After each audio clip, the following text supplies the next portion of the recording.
Great pleasure now to introduce Stephen Kohn, who I think I can accurately describe as a friend.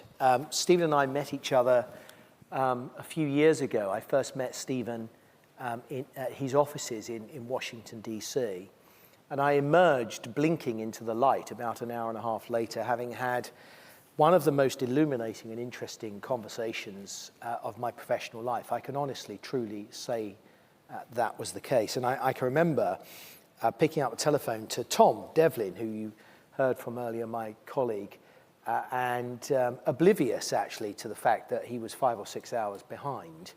And I think I woke him up and said, I've just had this incredible meeting, and the implications of the extension of the US whistleblowing provisions to the AML arena are really very frightening. And this is something that we need to be telling more and more of our customers and individuals and organizations outside of the United States about. So it was a hugely educative session for me, and I've remained firmly interested in this area ever since I met Stephen. Stephen is the principal of a very well-known law firm in the United States, not least because it is the leading practice in the United States in representing whistleblowers. He has represented hundreds of whistleblowers, both in the United States and outside of the United States, including, I suppose, most famously, Bradley Birkenfeld, the UBS whistleblower, who, for his troubles, of course, served jail time, but came out of jail and received a check for $104 million. He is one of many successful, as it were, whistleblowers that Stephen has represented. And as Stephen will tell you, the whistleblowing laws in the United States have evolved slowly but gradually to encompass more and more areas of underlying predicate criminality. It's gone from taxation to securities, commodities, FCPA, sanctions, and now it includes AML, which is why I think it is of so much and should be of so much interest to this audience. Stephen is also a best-selling author, having written 7 books on the subject of whistleblowing. This, his latest, Rules for Whistleblowers. For $30, you could get a return of $104 million. Now, I can't give you a better punt than that. I got to get my percentage. I got to get my percentage. You and I need to talk about my percentage, but we'll do that later. Anyway, Stephen, after that rip-roaring introduction, over to you. Thank you very much. Thank you. And thank you, Stephen, and thank you for this opportunity, and thank you all for coming. Before I start, I just want to say there are whistles outside. I cannot attend an event, not bring our whistles.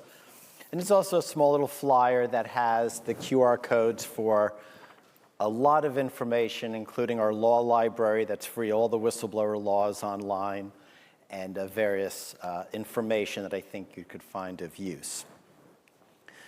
I also want to thank you all for coming, and for those of you involved in any form of audit, compliance, oversight, any of you who've raised concerns or might ever think of it, I just want to thank you for what you're doing and just touch a little bit upon why it's so significant and also why the United States has revolutionized whistleblower laws beyond recognition and has made them transnational and extremely powerful within the entire financial sector. And people don't think back to why these laws even exist. And in 1939, at the dawn of World War II, the United States Armed Forces Institute commissioned one of the leading criminologists in the world, Dr. Sutherland, professor, to write a study on what he coined white-collar crime. Sutherland was the first person to coin it.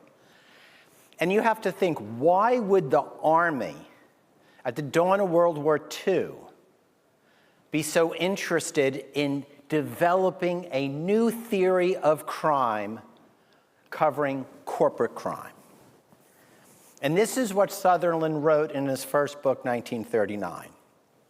White-collar criminals are the most dangerous to society of any type of criminals from the point of view of social institutions. Sutherland was looking how criminal activity by the elites of society were undermining democracies, was causing widespread cynicism throughout the world, fueling authoritarianism. We see that today. We saw that in 1939.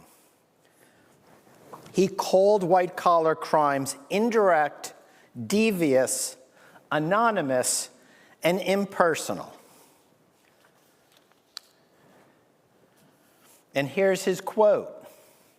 The loss from white-collar crime, as great as it is less important than the damage to social relations. White-collar crimes violate trust, lower social morale, produce social disorganization. And what's fascinating is today, the recognition how this level of corruption erodes so much more than just harming individual wealth or interfering with free markets is now recognized by the United States, which formulated in 2022 what they call the National Strategy Countering Corruption Worldwide. Every major compartment of the US government participated in the formulation of this program. Everyone from the State Department, Justice Department, Defense Department, 15 cabinet offices, they all got together to look at what is this thing of corruption. And what was their conclusion? They concluded, and I quote, establishing the fight against corruption is a, quote, core United States security interest. They tied corruption and the social disintegration it caused, seen by Sutherland before World War II, to what you were seeing in the world today in terms of undermining democracy, fueling authoritarianism, and harming people, which are the primary victims.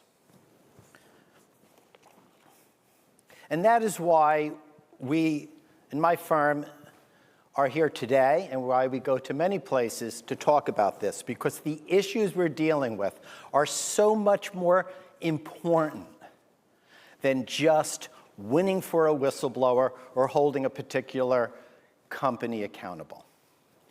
And nowhere could this be seen more than in the Danske Bank scandal, which I had the absolute honor to represent the whistleblower at Danske Bank. And it is an honor. My job is great. So this guy, one whistleblower, finds that every single AML program at this international institution failed. Every AML level of review failed.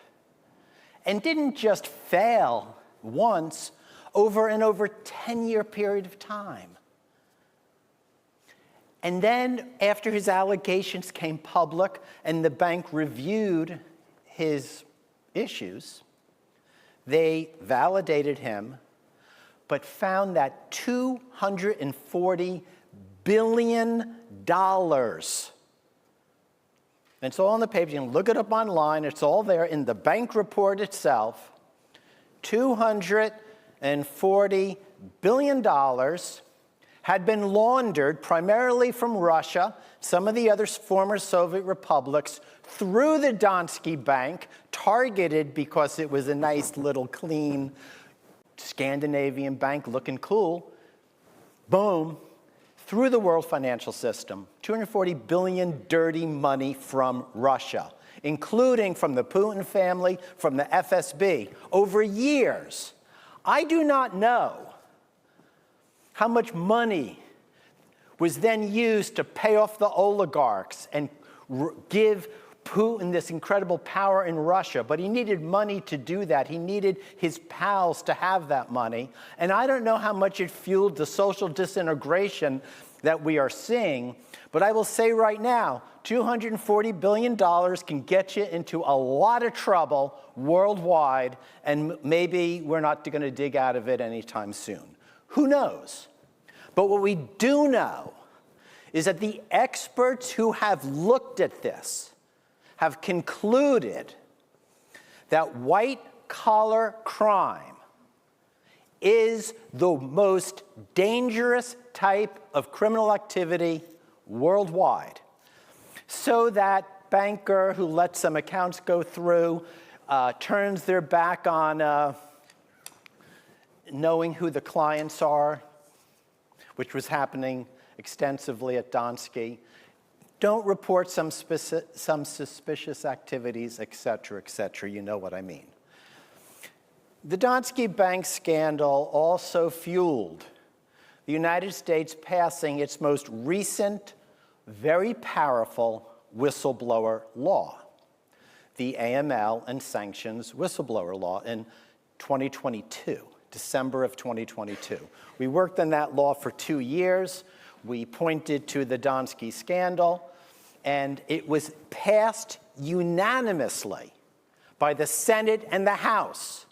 Not one member of our Congress opposed it.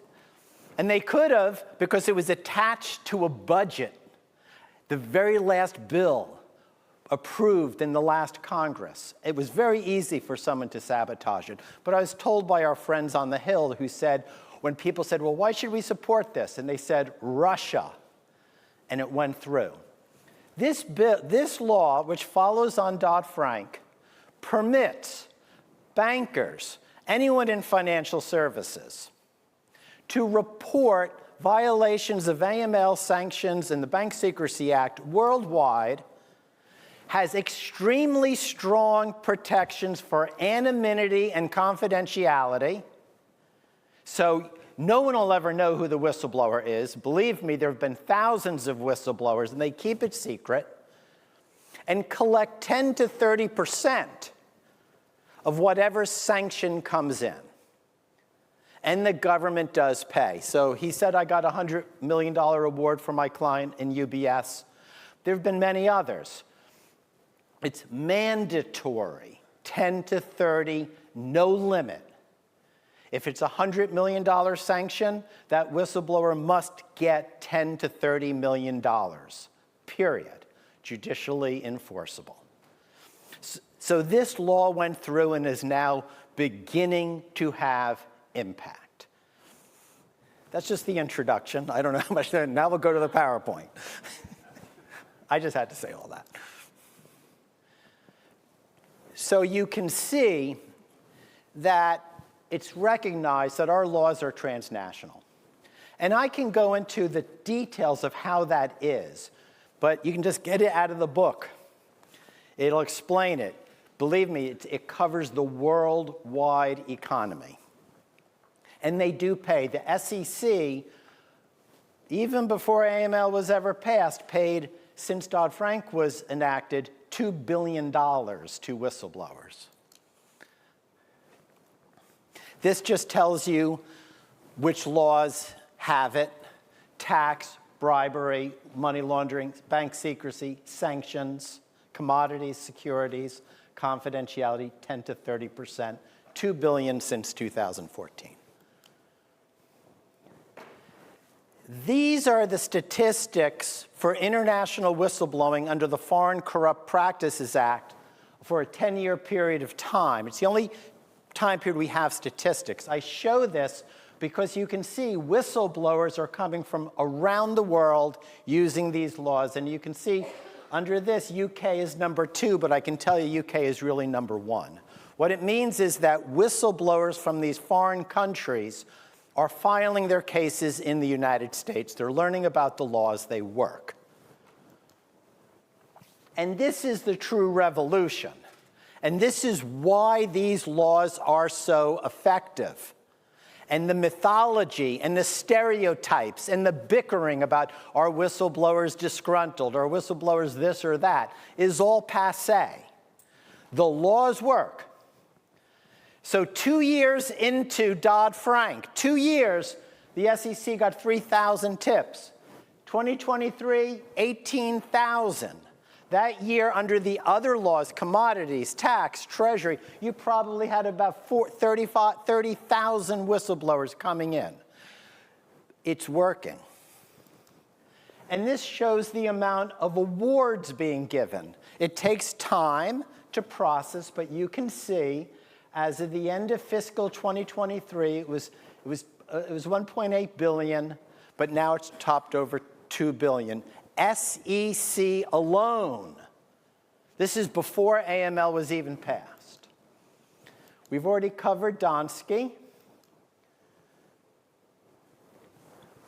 Now, Danske didn't have any branches in the United States. But look how they nailed them. Deficient anti-money laundering, inadequate transaction, offshore customer base, permitting these oligarchs and corrupt Russians to gain access to the US financial system. That didn't mean all 240 billion came into the United States, but they could trace money coming into the USA, get transnational jurisdiction, and whack them for a $2 billion penalty, Danske, and now they'll go through asset forfeiture. DOJ, whether you're a US or foreign bank, you use our financial system. If you don't self-report, I like this one, a one-way ticket to a multi-billion-dollar guilty plea. That's where Danske ended up. Ba-boom, anti-money laundering. So as I already said, this law permits people to be anonymous and confidential and mandates 10 to 30% with no cap. I just want to explain what anonymous and confidential means in reality.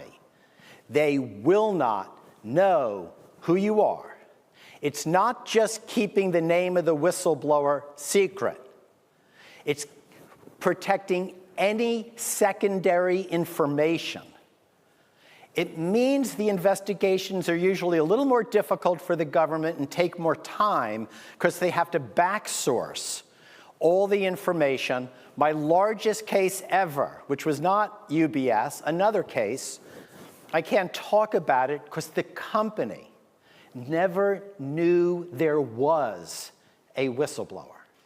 So think about that. A massive enforcement action, criminal penalties, billion-dollar penalties, and the company doesn't even know there was one. That works. A recent decision by our Court of Appeals, one level below the Supreme Court, a person who was nailed under the tax law filed a Freedom of Information Act request. Oh, we don't want to know anything about the whistleblower. We just want to get some files about the enforcement action. And the court said, not so fast. We know what you're up to. You want to look through all those files and see if you can figure out who that whistleblower was. So what did the court do? They applied the law covering covert CIA operations to the whistleblower. No files. I mean, I read that decision, I almost fell off my chair. It's like, whoa. But I was very happy. Okay, Binance is the world of the future for AML. It's the first case popping out where people started filing under the AML law. And there are numerous whistleblowers. Now, if you don't know, Binance was and is the largest cryptocurrency exchange in the world, headquartered out of the Cayman Islands. And their crypto, I guess they thought somehow they could get away with it. But the AML laws cover all financial exchanges. So because Binance could trade $1 for a Bitcoin, they're covered. You don't have to be a bank. FinCEN announces largest settlement in Treasury history. It was over $4 billion, driven by the whistleblowers. How else would you know? How else would you ever know? But this is what is so important about this case. Look what they found out. And I can tell you most through the whistleblowing. Look what they found out. This company, ISIS money, Al-Qaeda money, the Hydra Market, the world's largest dark network, that they do all the terrible things, child stuff, human things. I mean, that's a disgusting organization. And prohibited transactions out of all these different countries. And I can tell you, it was over 100,000 accounts of Russians in occupied Ukraine. Through the whistleblowers, they could figure this out. That company, massive sanction, largest ever, and their CEO is headed off to jail. This is the future. But it's the future in so many ways. Not just being a whistleblower, not just holding a bank accountable, but look who you can also hold accountable. These people can be really dirty. And when someone's hiding beneficial ownership and you really don't know where that money was coming from, how it was generated, you know one thing, they're hiding it, and it's illegal.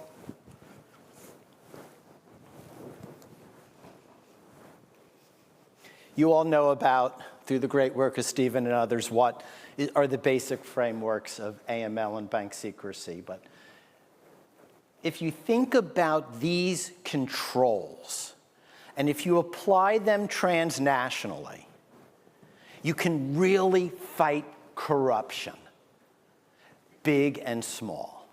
I mean, they are designed for the suspicious activities, to knowing who the customer is, preventing essentially secret accounts. You can get right into crypto with it. I mean, the ability and the application of these laws are tremendous tools for turning around corruption worldwide. And in the US strategy to counter corruption, as I said, approved by the entire American establishment as a worldwide policy, they said, use the new whistleblower tools that Treasury has.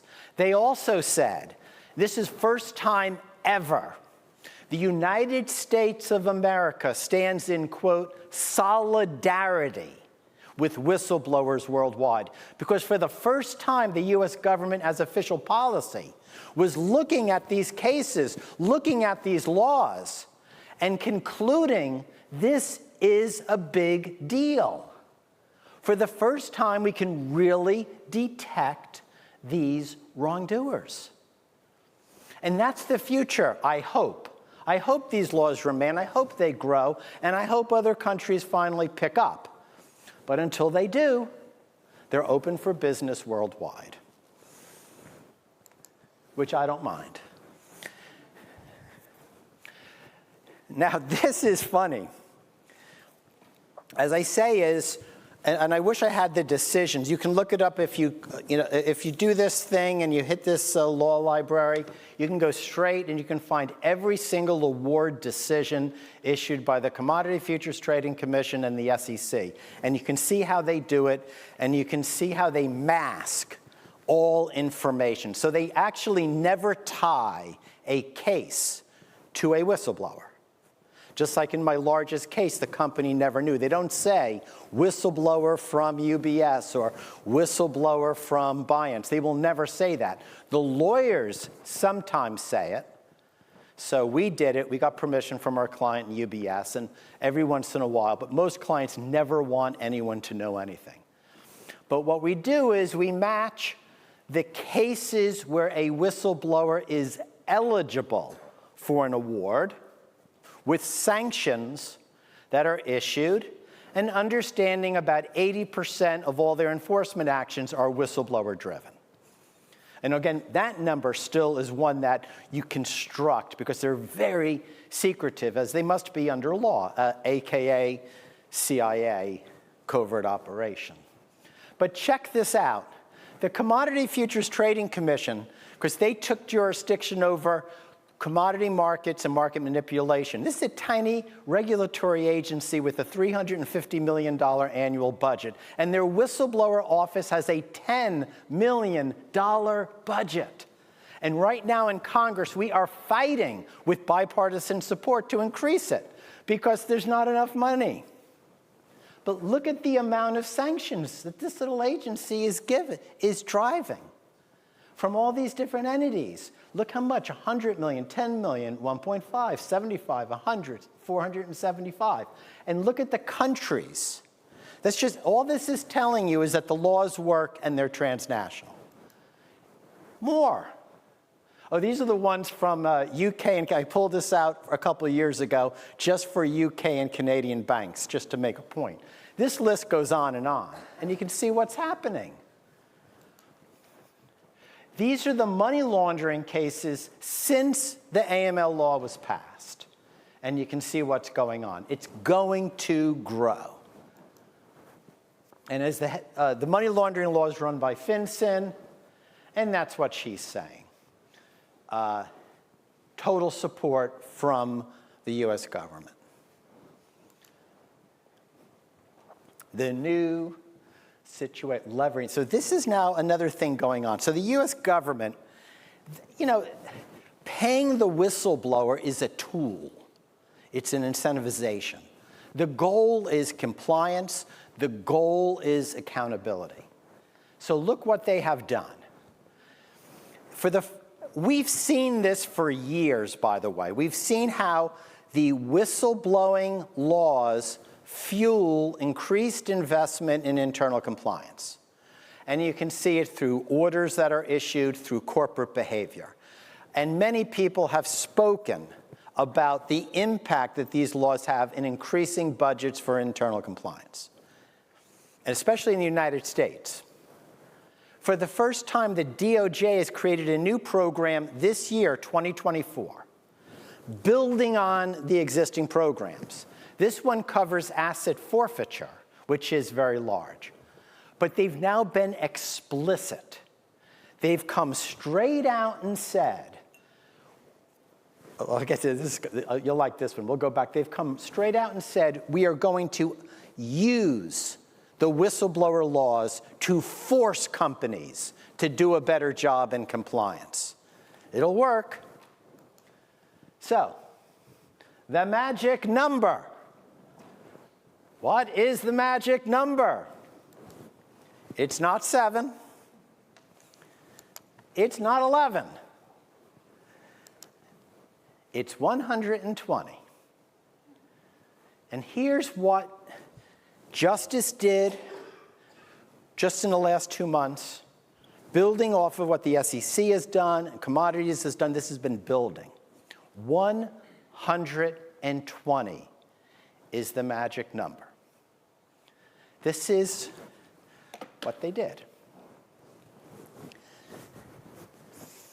It started with the issue of, can an auditor, a compliance official, can the chair of the audit committee, can a director, can anyone who works for the company and is paid to find malfeasance, can they get an award for doing their job and also turning in information that's not original, that they learn from, say, some whistleblower, or they learn through some audit process, they read the report and go, whoa, this is something wrong here.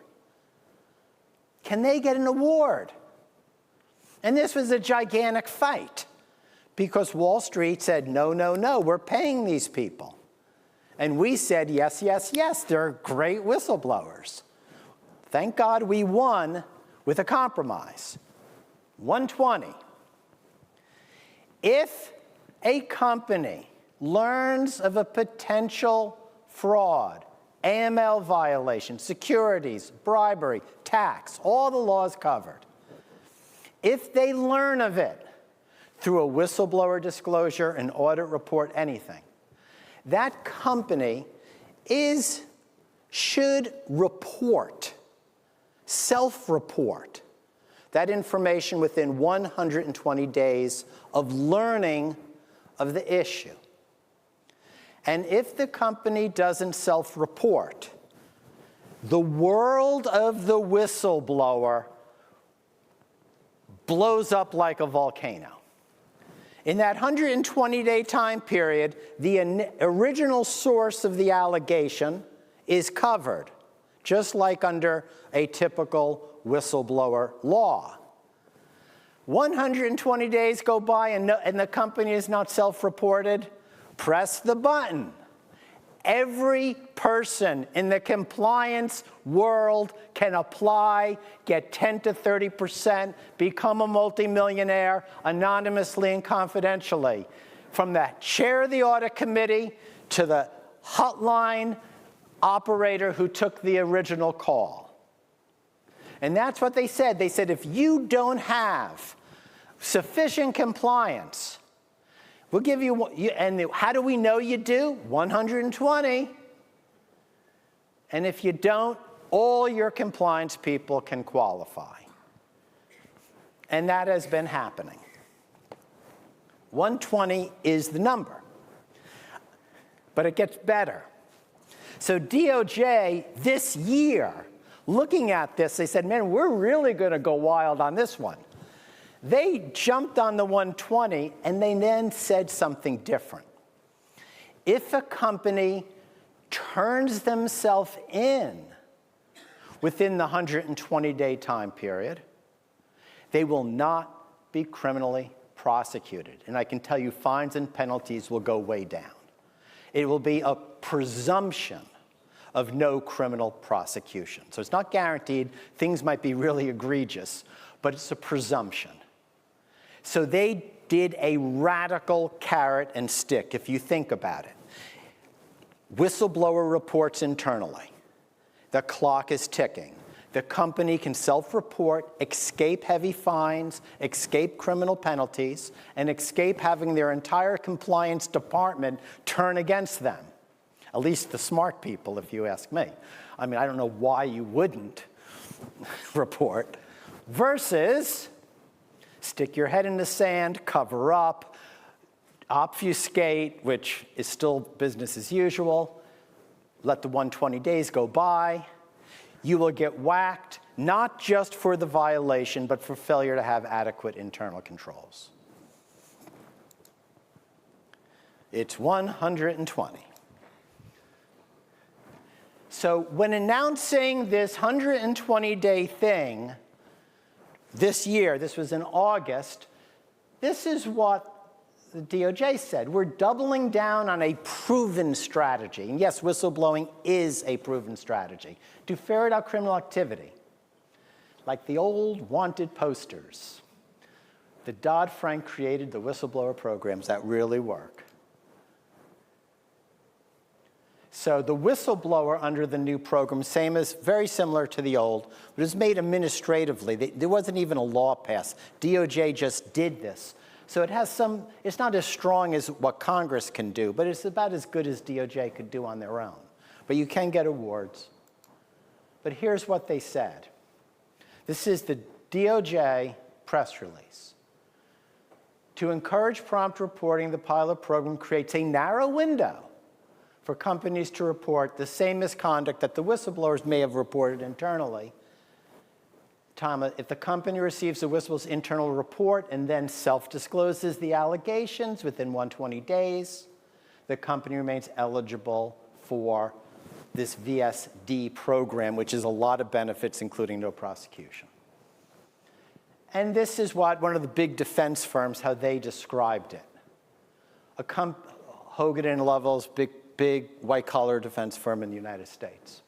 A company that voluntarily self-discloses within the 120 of receiving an internal whistleblower report will be eligible for a presumption of declination of criminal penalties. That applies even if the whistleblower has already submitted the report to the DOJ. In other words, they really want compliance. So this is a new world for compliance, covering AML and all the others. A carrot and a stick predicated on the high quality of information that whistleblowers are incentivized to report under the new laws. Blowing the whistle as a compliance official. Just to try to, I know many of you work in this area or may have some friends.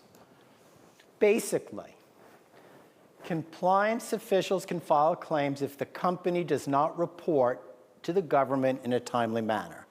I already discussed this, but it's a very important point to remember, that even if you get it secondhand, you qualify, but you got to give your company the opportunity to fess up.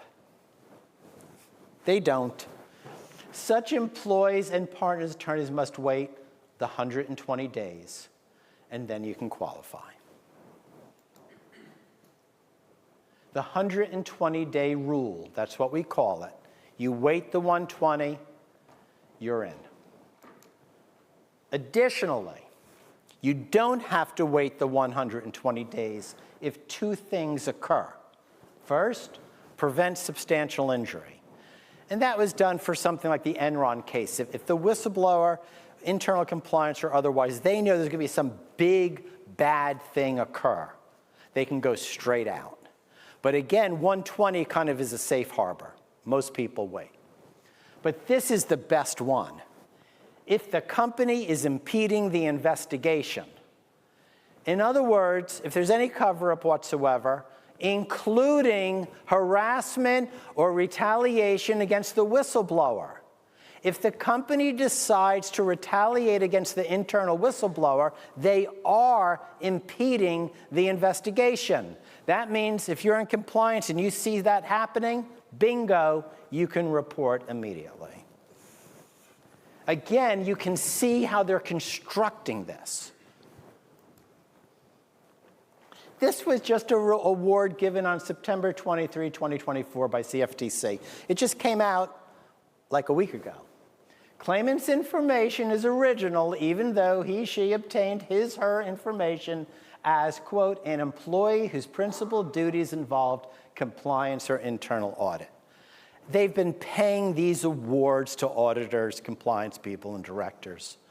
You just have to follow these technical rules. One of the reasons I wrote this book and do these presentations is, look, you don't really know when or if you're going to be in a whistleblower situation. But I can tell you right now, I'm giving a positive spin because they do work, they do keep people's confidentiality, they do pay very large awards if you qualify. These are all good things. But step back for a second. You want the United States government to hand you a check for $25 million. Do you think you have to comply with all their little technical rules? Do you think you have to understand what the law is and precisely how to file, what types of statements are in or out, the deadlines, et cetera, et cetera? The answer is absolutely yes. Therefore, it's imperative that people understand their rights, know what to look for. As I say, as these laws have proven that they work, it's all the empirical data. That's why I don't even listen to any arguments about is whistleblowing good or bad. They are an absurdity and a historical anomaly. Because the empirical evidence is so overwhelming. Yes, there is gravity. I mean, it's just a fact. So finally, UK is waking up. So this was the director of the Serious Fraud Office. He made this speech earlier in 2024. And this was a radical departure because the UK had been leading the public relations charge against these laws. They had written reports. I was at meetings where I was called greedy by the top regulators. I mean, they were emotionally against this. Well, now they've changed. I think we should pay whistleblowers. Look at the example of the United States. 86% of the $2.2 billion in civil settlement judgments recovered by the department was based on whistleblower information. Since 2012, over 700 whistleblowers have engaged. And here, and in participating in various meetings and talking with people, what I also found out is this. The actual investigators are very much behind these new laws. And they're embarrassed because the biggest cases generated out of the UK are coming from the USA. The UK whistleblower files under the US law. The US people initiate investigation. They cruise back over to the UK, and the UK people are like, whoa, why didn't they come here? Well, for obvious reasons. You don't have anonymity, confidentiality. You're not paying awards. Wake up. And they're embarrassed. They actually told me they're embarrassed by it. Well, it's more than embarrassment. It's called accountability, oversight, justice, and making sure the whistleblower isn't the loser. How much more time do I have? Good, I don't know how I did that. Resources. So it's on this, and we do have our whistles. I do recommend them. It's on this, some of this stuff. So we have a law library where we put out all of the statutes, all of the regulations, all of the major cases for every single law, well organized, free of charge. My rules book, it covers all the transnational stuff. Global, confidentiality, FCPA, money laundering. So there's a separate chapter on all of the transnational laws. And for you people international, you can get it on Kindle. That's me, and that's our basic structure. And I know time is up, and I just want to say thank you so much for being such a great audience and for the work that you do. Thank you, and thank you, Stephen. Thank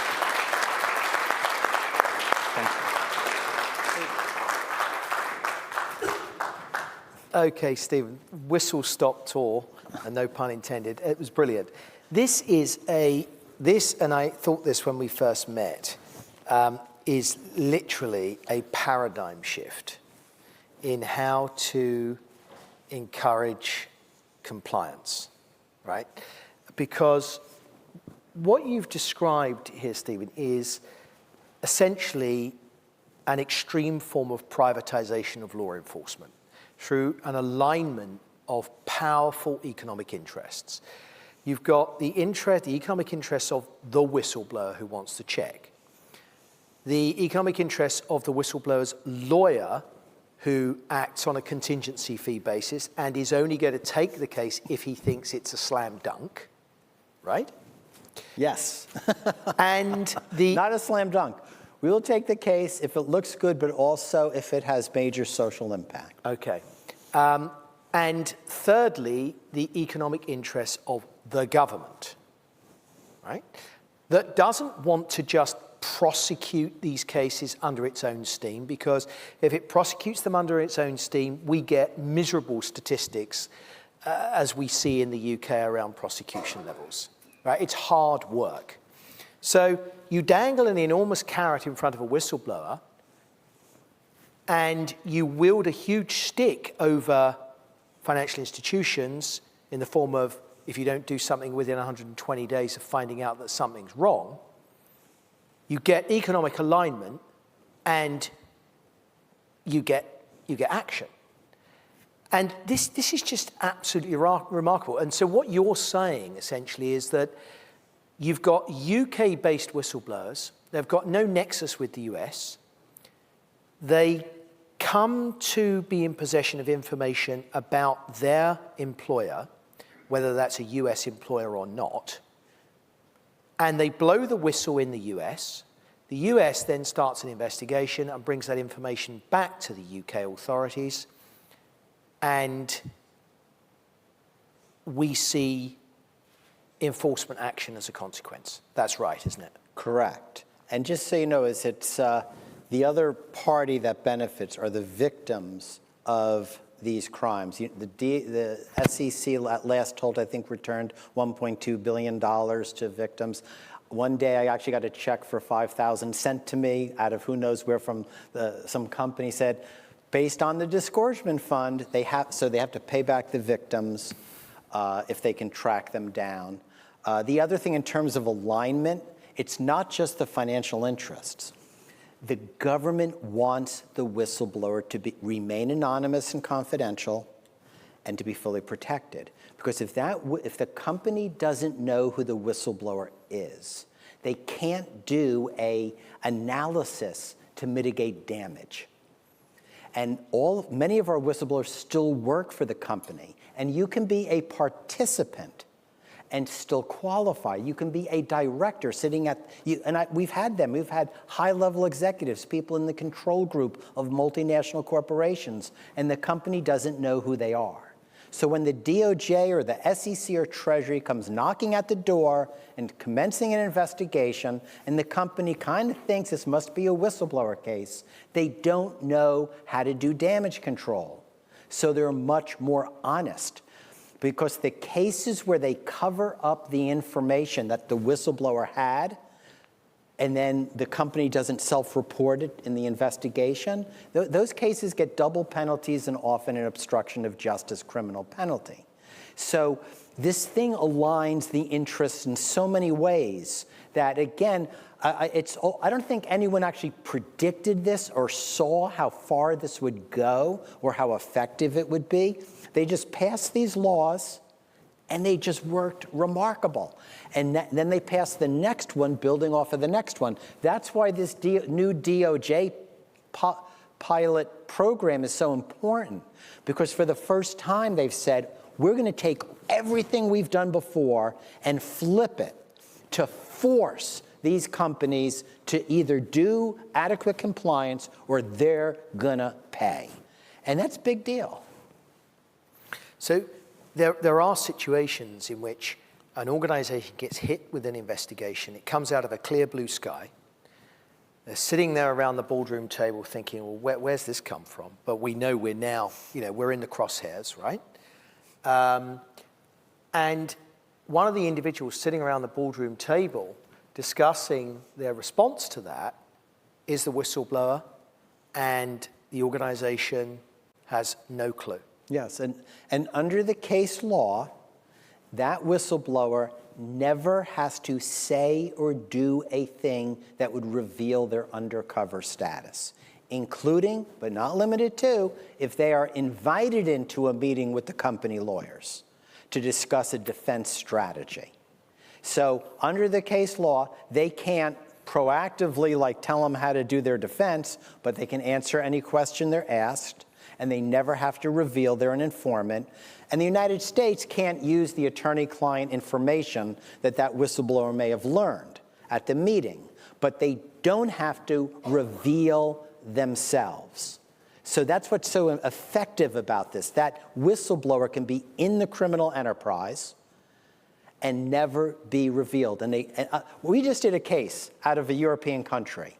And our whistleblower has made and will make additional millions of dollars. And the fraudster he turned in calls him up and says, hey, can we do another business deal together? And they're working together on a big business deal. No idea.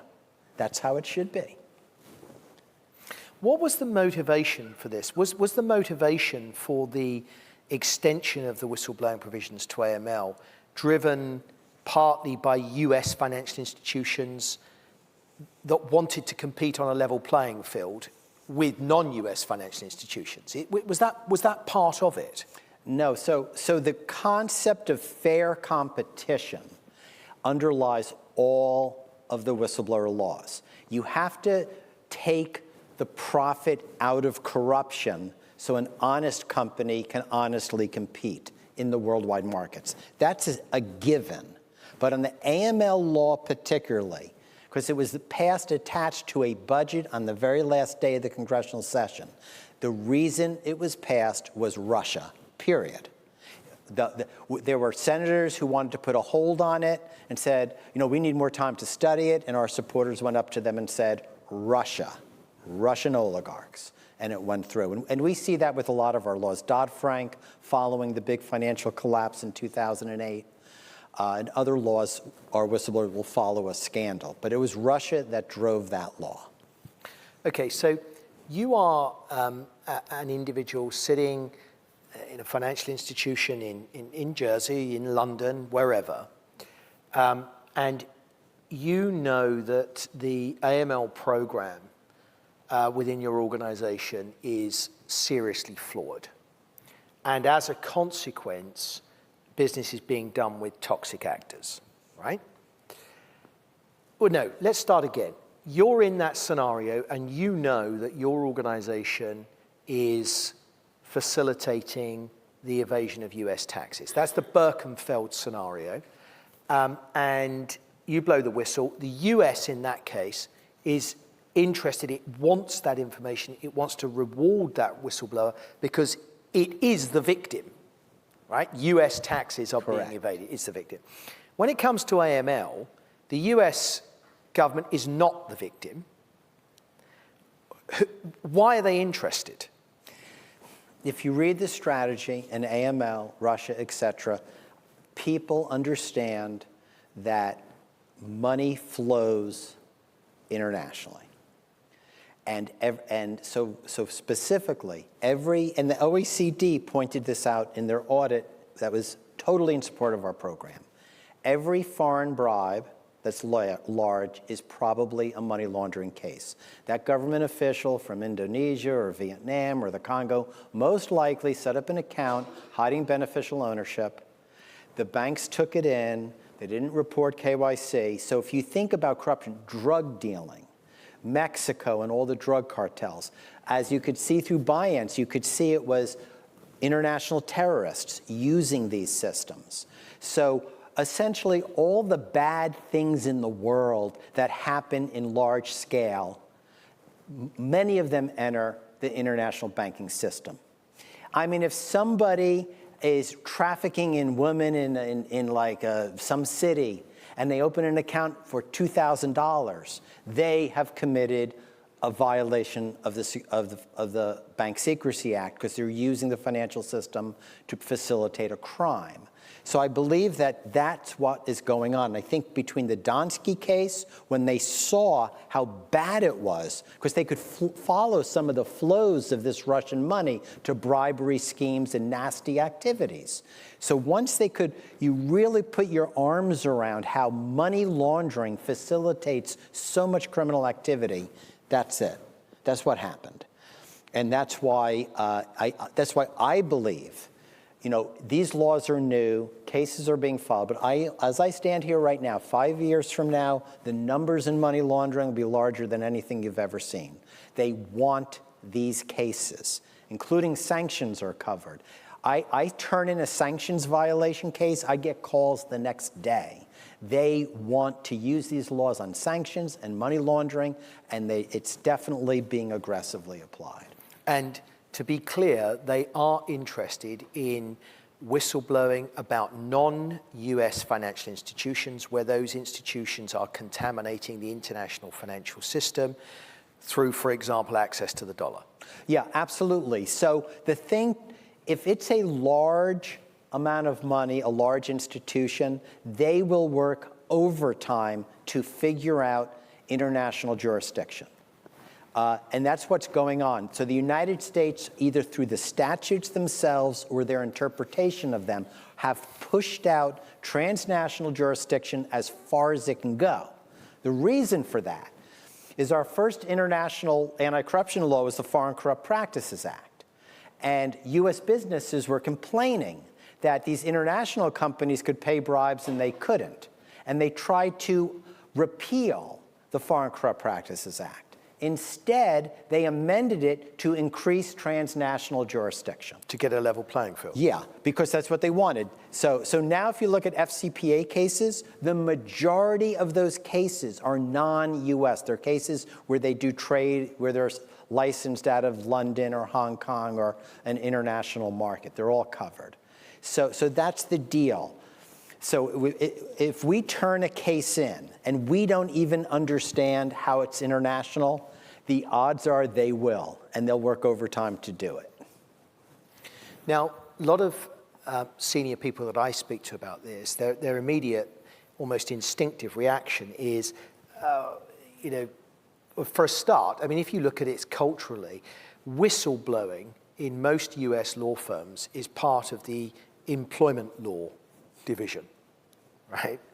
I mean, that tells you all you need to know. But most people I speak to, their instinctive reaction is, I don't think it's an issue. We have very strict confidentiality provisions with the employment contracts. We get very senior people to sign additional non-disclosure agreements. Stephen, we're covered. Tell us about that.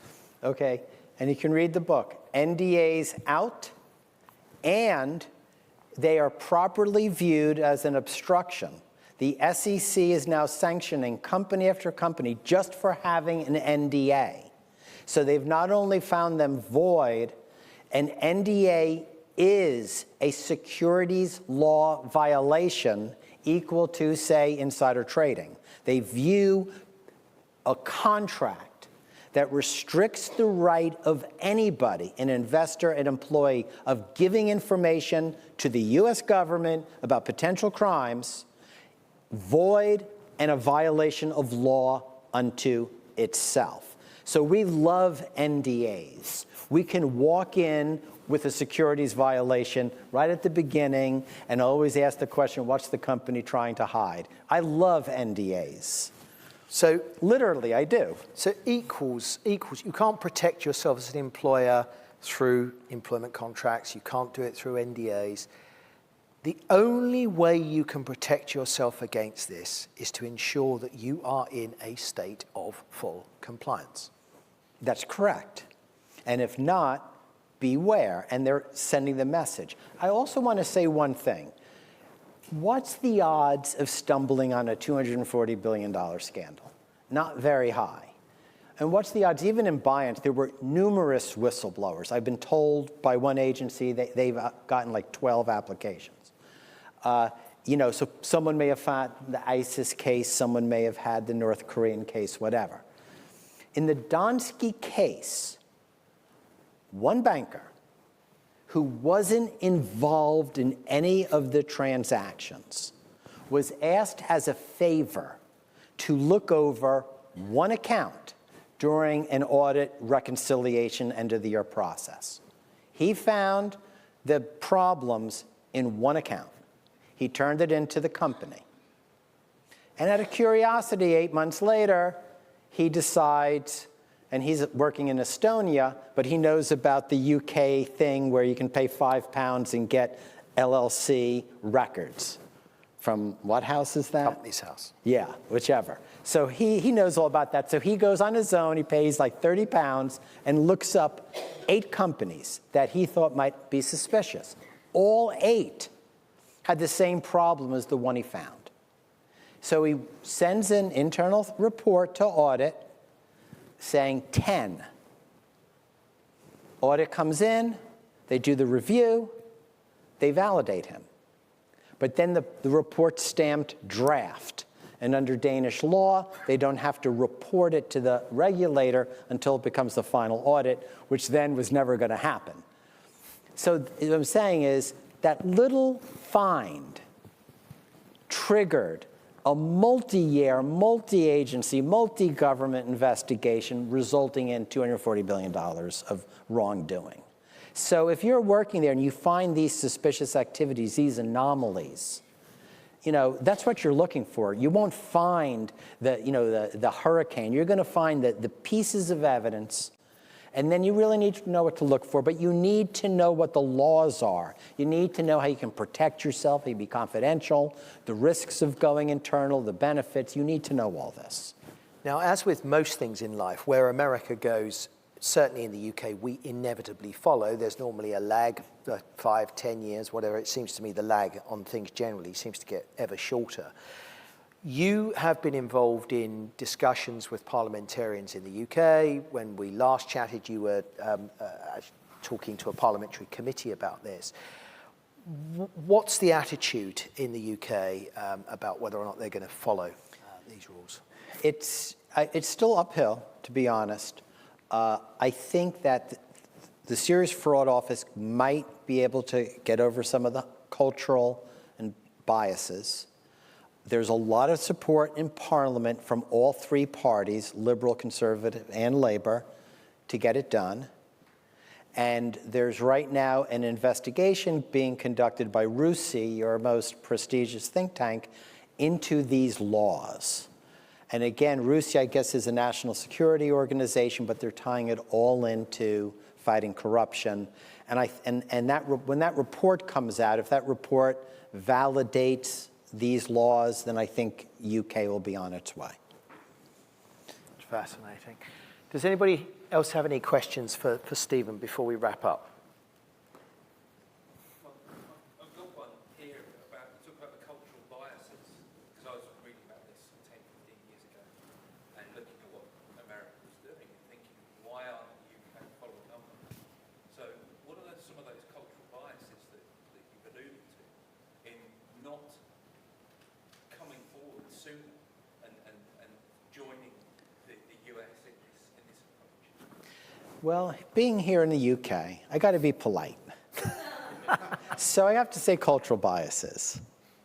But let's say I think that the regulators were hostile, and their 2004 report of the Bank of England was predicated on complete misinformation, and we were extremely upset about that.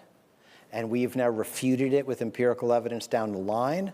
And it's really up to you to figure out, why did these regulators turn their back on this extremely powerful law for 10 years now, and how much has been lost? So I'll say culture, but I didn't like getting insulted by the head of the regulatory authority, and it's just the way it is. But my hope is that change will happen. But the same thing occurred with the US SEC. Before Dodd-Frank was passed, there was another whistleblower law. Over 10 years, they only gave out $200,000 to 4 people. The SEC itself opposed mandatory awards. They wanted caps. They were hostile. Congress came in and forced Dodd-Frank down them. And then we had major battles to make the regulations work. So the fact that a regulator may be hostile in the beginning, they don't understand it, it happens. A lot of them are close to the regulated industry. So what can I say? I mean, in fairness, Stephen, as well, I mean, if you've got the economic leverage of the world's reserve currency, you can afford to introduce legislation of this type, right? If you're little old England, empire's a long way behind us. And we just seem to be in a long period of managed decline. We need all the business we can get. That's the truth of it, right? It's an unpalatable truth, but what you can't afford to do is repel capital. I'm not saying that our doors are open to dodgy business. Nobody is going to admit to that. But are you going to be enthusiastically introducing whistleblowing laws that of the type that you've outlined? I mean, that's the position in the UK. Do you get an even colder reception when you speak to people in Brussels? Yes, so forget Brussels. They're like gone. The EU directive, they had to fight, and we were part of that for like 2 years just to get the right of a whistleblower to report to the government. It's like, really? I mean, you guys are way behind. Germany, France, very hostile. But going back to UK, first off, one of the purposes of this is to create an incentive for an honest business environment. So if there really are strong regulations, and if people really can get caught, all of a sudden there's a reason to do business in an environment that's less corrupt. That's point one. Point two is the US will pay. So in the Danske case, because the Danish authorities ended up working with the US authorities on the investigation, even though they have no whistleblower law and weak regulations, the United States handed those regulators about $400 million. And in Brazil, they handed their prosecutors about $900 million. So when the sanction comes in, the United States has been using some of those monies, sometimes even a majority of the sanction, to support creating anti-corruption, better regulations in other countries. So what I would say to you on that is we're at a crossroads. Which side are you on? I mean, I think history, I think the movement is going in the way of compliance, is going the way of accountability. And I think countries that are running away from it will, at the end of the day, scare capital away from them because they don't want to get caught. Because the biggest thing about foreign business, especially under FCPA, they will find the company in Paris that really knew nothing about it, completely guilty, if the consultant they hired someone paid a bribe. It's going to come straight up right back. So the liabilities under some of these laws are massive in terms of the amount of fines and penalties you could owe. So that's the other trick. That's also what's going on, an incentive for a compliant business environment, even playing field. And I think that's the direction. But you're completely right. Business, even in the United States, remains opposed to whistleblower laws, period. We have had progress because prosecutors and those who've been working with them have become very supportive. But business remains skeptical at best and hostile most days of the week. Any other questions for Stephen? Yes. Here.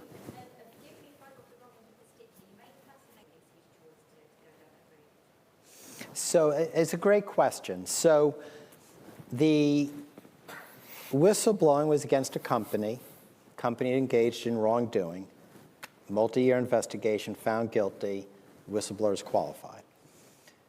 But the whistleblower had worked for the company for years, remained working undercover, anonymous, confidential, and was friends with the people involved. So are the people involved in this fraud, are they bad people? Did they do the fraud because it was economically beneficial at that time? And I think that's where it comes down to. I think a lot of times good people do bad things. I think that many people, in fact, the studies show that if crime, you get away with it, people do it. People may lie on their taxes, and it's often viewed as a rational economic activity. So if you're in a business and everyone else is paying bribes, let's say, and you support paying it, and you get caught, right? Does that mean you're a bad person? And now you got caught, now you're moving on with your life, and now maybe you want to set up an honest business, a business that is, will be most likely honest. That's the way it goes. I think that's the most important thing, that the whistleblower can remain a member of the country club, can remain part of their social networks. In the old days, that was one of the worst things that happened. They lost their friends. They were socially isolated. So, and believe me, the whistleblower is stressed out, but the fact that they can remain within their social network is so important. I've had cases where like the families were friends and then all of a sudden the kids won't get played with anymore and no one will be, nice to them, and it can be really nasty. So one of the benefits is that these whistleblowers can remain in their social status, unknown. And in some cases, to say no to a business opportunity may raise an eyebrow. So why not just be friends and enjoy the country club? It must be pretty difficult, though, Stephen, not to let the cat totally out of the bag when you've just been given a check for $50 million. Well, it's up to the individual. So just so you know, the average award is $5 million. So if you are in an upper social strata, an executive vice president or something, getting $5 million might not be the biggest change in the world because maybe you just did good on the stock market or something. So it just depends. Some people, I know people, they just disappear. That's the end of it. They're gone. Other people like to remain employed. And it's just, but they now have that choice. It is really, really quite remarkable, and I'm sure that this is an area that we're going to hear a great deal more about, but certainly an area that I think every senior executive in Jersey needs to be a lot more familiar Yeah. with than they perhaps are. And I want to say that the senior executives can tend to be the absolute best whistleblowers. Executive vice presidents, which we've represented, the chief compliance officers of multinational companies. These people can be very good whistleblowers, especially if they sit on their hands for 120 days and then smile for all the cameras. You know, they can be very good. I mean, that as may be, obviously my suggestion is that they should be aware of it because it's such a significant risk. And it's a motivation for compliance. It's a motivation, clearly, I would say this, to have the right solutions in place to ensure that you're confident that your control environment is as good as it can be. And because there is potentially an enemy within. Yeah, and that is now I would say maybe an equal goal or primary goal of the US government. These, the laws kind of build on each other. They begin with protecting the whistleblower. Get the whistleblower compensation if they lose their job. Oh, get a better informant from within the company. Oh, let's get high-level whistleblowers, and so therefore let participants cover. It builds on each other. This new pilot program took it to a new level. Let's use these whistleblowers to leverage really strong internal compliance. Let's make that explicit. Let's make the benefits very tempting. And let's make the detriment very scary. Because if you do have a whistleblower and you do cover it up, that is an obstruction of justice. And that can really be a bad thing. As you know, sometimes the obstruction is worse than the crime. They always say that. They also made retaliation against a whistleblower a federal crime, obstruction of justice, 10-year prison sentence. So, they're really doing a carrot and a stick. But when Justice announced this new policy, we were a little taken aback because we're big whistleblower people. We're all about the whistleblower. And to see Justice get all about leveraging the whistleblower for stronger compliance was something we hadn't ever seen before, explicit as like a fundamental pillar of the entire policy. And that's where it's at. So exactly what you're saying is correct. If a CEO, a CFO, a compliance person does not understand that inherently, they are doing a massive disservice to their directors, to their investors, and to society. On that note, Stephen, thank you very much. So indeed. please, Fascinating. thank you.